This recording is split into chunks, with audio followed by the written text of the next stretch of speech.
Genèse, chapitre 16. Saraï, femme d'Abram, ne lui avait point donné d'enfant. Elle avait une servante égyptienne nommée Agar. Et Saraï dit à Abram, « Voici, l'Éternel m'a rendu stérile, viens, je te prie, vers ma servante, peut-être aurai-je par elle des enfants. » Abram écouta la voix de Saraï.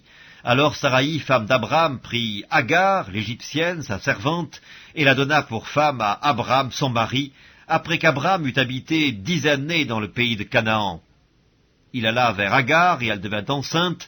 Quand elle se vit enceinte, elle regarda sa maîtresse avec mépris, et Saraï dit à Abram, « L'outrage qui m'est fait retombe sur toi, j'ai mis ma servante dans ton sein, et quand elle a vu qu'elle était enceinte, elle m'a regardé avec mépris, que l'Éternel soit juge entre moi et toi. » Abram répondit à Saraï, « Voici ta servante est en ton pouvoir, agis à son égard comme tu le trouveras bon. » Alors Saraï la maltraita, et Agar s'enfuit loin d'elle.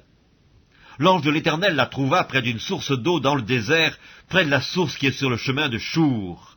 Il dit, « Agar, servante de Saraï, d'où viens-tu et où vas-tu » Elle répondit, « Je fuis loin de Saraï, ma maîtresse. » L'ange de l'Éternel lui dit, « Retourne vers ta maîtresse et humilie-toi sous sa main. » L'ange de l'Éternel lui dit, « Je multiplierai ta postérité, et elle sera si nombreuse qu'on ne pourra la compter. » L'ange de l'Éternel lui dit, « Voici, tu es enceinte, et tu enfanteras un fils à qui tu donneras le nom d'Ismaël, car l'Éternel t'a entendu dans ton affliction. Il sera comme un âne sauvage, sa main sera contre tous, et la main de tous sera contre lui, et il habitera en face de tous ses frères. » Elle appela Ata El-Roi, le nom de l'Éternel qui lui avait parlé, car elle dit, « Ai-je rien vu ici après qu'il m'a vu ?»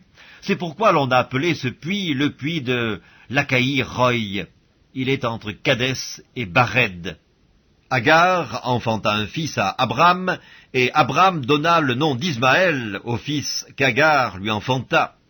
Abram était âgé de 86 ans lorsque Agar enfanta Ismaël à Abram.